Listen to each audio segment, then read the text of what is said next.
That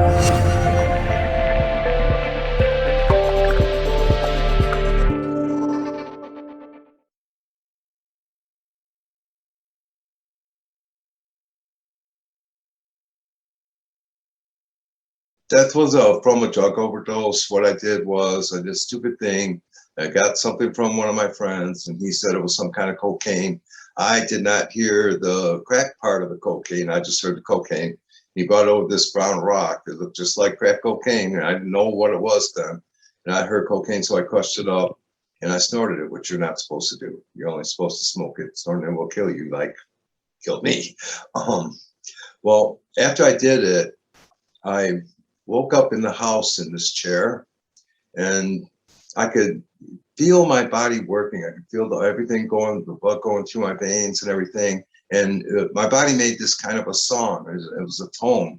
It was like music, and I could hear each part of it individually, and then each part of it all together. And eventually, each part started to fade away until there was only one part, and then that part went away too. And it was quiet for a few minutes, and then I heard loud music. It was loud doors music, and I love loud music, but this, for some reason, it felt like it was cutting through me like a knife. It was painful, and I got scared, and I got up to turn the music down, but I couldn't touch the knob on the stereo, and I couldn't unplug it. So I tried to run around the house for my friends to find them. I couldn't find them, and I came back into the room where my body was, and I saw my body there, and I realized, oh, there's something wrong here. And I was frantic running around the house because I got really scared because I didn't know what to do, and I couldn't get outside like I wanted to. So I thought, I heard about prayer. I went to Lutheran school in 7th and 8th grade, and I learned about prayer, and I thought, well, I'll go ahead and try it. So I asked God for help because I really messed up, and if there's a way he could help me, that would be great. Well, a spirit being came into the room. I saw him out by the door. He was floating. He was just as light. It was just colors. And he slowed down to a human form. He had curly hair, and he didn't have any wings or anything. I thought maybe he was an angel, but he didn't have any wings. And that's what I thought angels would have. And he said, I'm here to help you. And I said, I want to go get out of here. So he took me outside, and then he started telling me things that I had only thought about when I was a child, like when I was 3, 4 years old, things that nobody else could have known.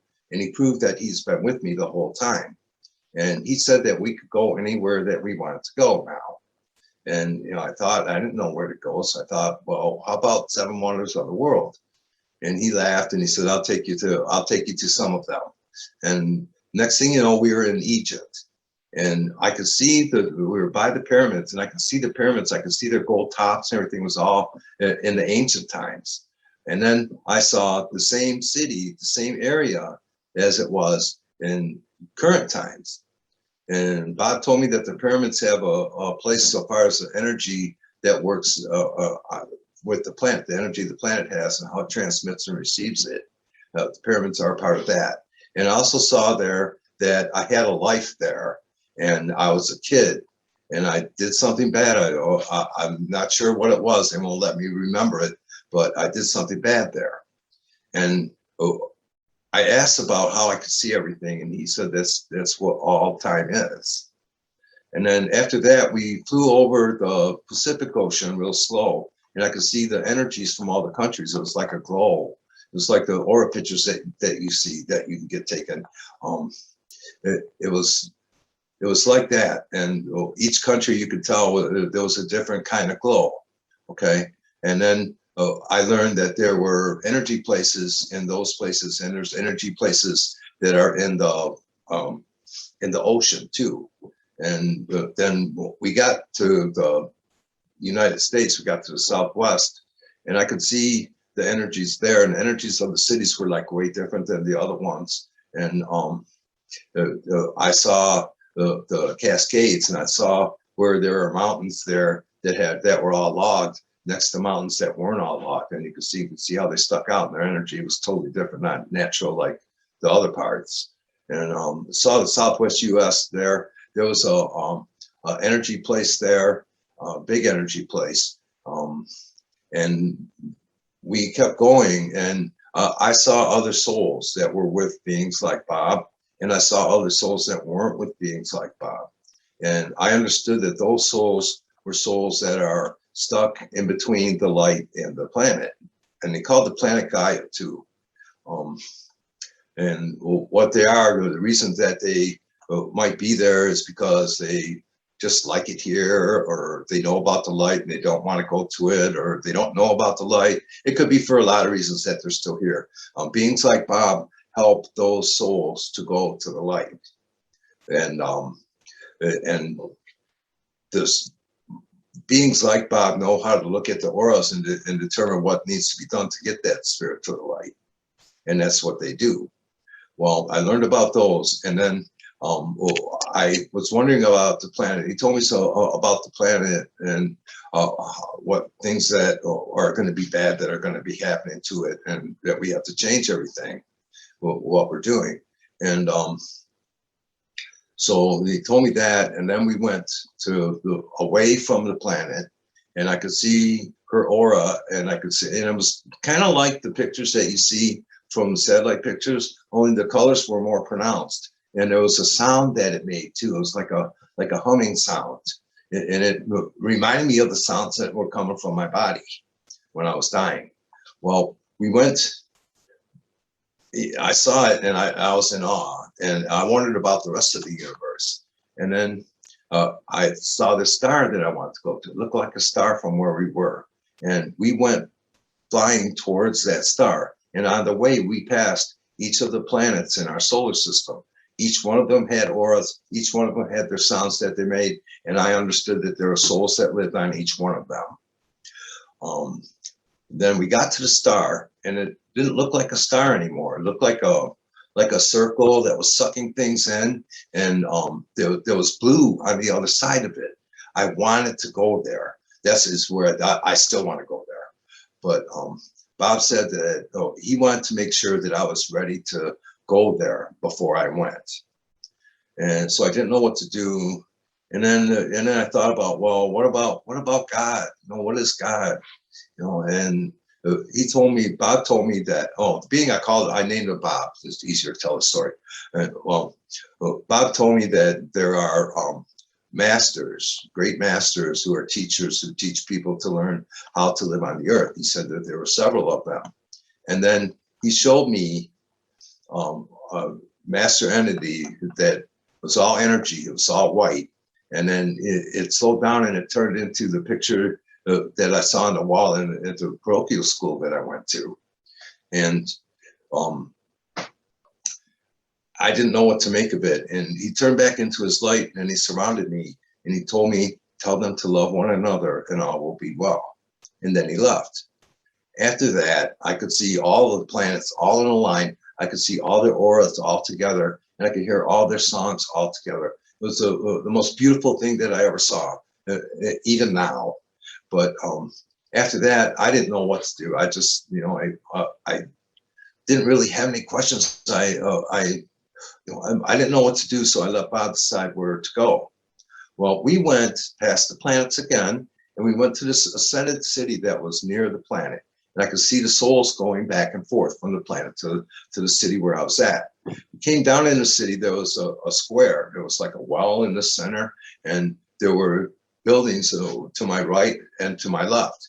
The building to my right was a big hall. It like stretched forever. And then the building to my left was a smaller building that looked like a house. Went into the house, and I saw 4 spirits there. They were all concerned that I was there. And I saw each one of them. And then we went out of the house, and we went into the bigger building. The bigger building was huge on the inside. When I walked in the door, there was golden doors with golden handles to my right, and it was a bench that glowed. The wood glowed. All the wood glowed there. All the framing for all the houses and everything. It was all glowing wood. I sat on that. Bob told me to sit on the bench, and while he went into the room, so I sat on the bench. I started remembering things about Egypt, and then Bob came out of the room, and he told me I had to go in. He told me to be honest and don't be afraid. So I went inside. There was this group of beings that are spirits. I call them the council. It was like half a dozen of them, and each one of them had an aspect of my life that they would show me. Started out nice enough in the beginning for all the innocent stuff that we did when I was a kid, you know, with the neighbors, neighbor boys, mini bike riding, bike pimping outing, car pimping outing. We did all that stuff when I was growing up. But then everything graduated into, I started hanging around with different people, started getting into the drugs, and there was a group of us that went out and caused trouble. We're a gang, right? When we lived in South Warren, which is right next to Detroit. It's the same neighborhood that Eminem grew up in, albeit after me. But they showed all that stuff that I did, and they showed my father. I saw him in court, and that was when he signed off on us kids, but I didn't know about it until then. And I always wondered where he was. He was a big factor in my life and my mood and everything else. Then there was a lot with my stepfather, Francis. Francis loved me, and he tried to love me all the whole time, and I pushed him away because it wasn't my father. But there was that, and there was a parochial school I went to. There was a lot of problems there. And the summer in between, I got in a fight with my stepfather and broke his jaw. And it was just everything just went to drinking and drugs and doing whatever I wanted to. I was wild, and I was free to do whatever I wanted to. My parents, after I punched my dad, they didn't have anything to do with me. But but after the review, the beings asked me if I thought I was more positive than negative. I thought that if I said more positive, and I wanted to say more positive than negative, that I would be able to stay there. Because the feeling was unreal. Just for the whole thing with Bob, everything, it was just a feeling of peace and a feeling like I belonged, and I was supposed to be where I was. And they told me I had to go decide what to do. So I went outside and went to this garden that was by this river. There was a stone bench there. I was alone. I sat there on the bench, and I wondered about that I wanted to stay, and I tried to figure out ways that I could get to stay and reasons that I need to stay. And I kept thinking about that all, and it was all about me, you know. And then Bob came, and I asked him, I said, well, what's going to happen when I go back? And he said that I would have a family. I would have a wife. She was already on the planet. So far away from that kind of stuff. But he said I would have a hard life. He said I would have a hard time finding a job. We would always have money. I would be sick. And, you know, I was sick at the time. I was sick of the illnesses that tell you that you're not sick, you know. And so I decided, well, I go back for everybody else, you know, it won't be for me. You know, I kind of sort of grudgingly decided to go back. And so Bob said that the river was there, and the river was to help me forget things that I was shown in the experience that I could not share. And then he touched me on the lips and said, there are things that you will share. And then I dove into the river, and I went out the other side. There was a glitter trail. I followed the glitter trail down to where my body was. I went in the house, and I was able to get into the house because I just melted through the door because I was just my light. And I got back in my body. And the first thing I did was do the fingers, nose, toes thing, make sure I was okay. And then I got up. I tried to tell my friends, and I woke them up at the crack of dawn, and I started telling them the story. And they told me, they said, oh, stop your crazy talk. And they were mad because I woke them up. So I left there. I went home, and my stepfather was taking a shower, and I wanted to tell him, but there was no time. He had to go to work for Saturday overtime. So that day, I tried to tell like 5 people, and nobody would listen to me. They wouldn't even listen to 3 sentences of the whole thing, and they tell me in various ways that I was crazy. So my energy by the end of the day was totally back to the way it was. And that night, Bob came to me in a dream. Only he started telling me things that would happen, and I was scared because he was in a dream, because he was a voice in my head. I couldn't see him, and after people tell me I'm crazy all day, and I'm hearing this voice in my head, then I started thinking, well, maybe I was crazy. So I just kind of put the experience away, and tried the best I can. I mean, Bob told me that night that a friend of mine would die in a drunk driving accident. And 2 months later, he died in a drunk driving accident. And I was the last one to see him. He gave me a ride to the roller rink, because after the experience, I stopped hanging around those friends, went back to the friends I grew up with, and hung out at the roller rink and stuff. And I was walking to the roller rink one night, and he came by in his car, and he said, "Hey, you want a ride?" I said, "Sure, I'll get a ride." Well, he went to the liquor store, and they went in and got a bottle of liquor, and I told them, I said, when they dropped me off at the rink, I told them, "Dude, go drink that stuff in a house someplace. Don't drive around with it." Well, that was the last thing I told him, and the last thing he told me was to stop your crazy talk. And that's the last I've seen of him. So that really made me not want to share the story. And I didn't really know for sure. I didn't know what a near-death experience was. I didn't even know for sure what it was, or there was a lot of feelings about it. And when I came back into the same frying pan I jumped out of. I still had all my problems. There was nothing that came for free or anything like that. It was all things that I needed to take care of by myself, and it was going to be hard. And there were resentments there, that why did I gotta come back to be so hard, and all that stuff.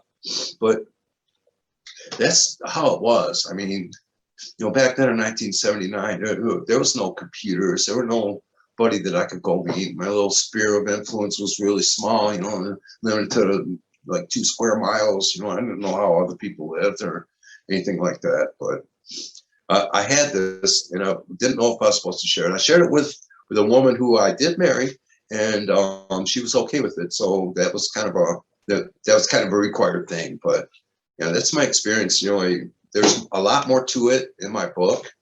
My book is this. I don't know if you can see it. It's called Soul Bear: The Metaphysical Journey. It's available on Amazon. And like Katie was saying in chat, there's the soulbear.com. That's where my story is there too. There's a link there that you can go to MP3 file, and you can listen to that too. That's about an hour and a half long. It's all available for everybody, because I think everybody would get something out of my experience, and it would be a good thing. I know people. I've gotten emails from people thanking me and everything, and it's really good. I think I could say more positive than negative this next time.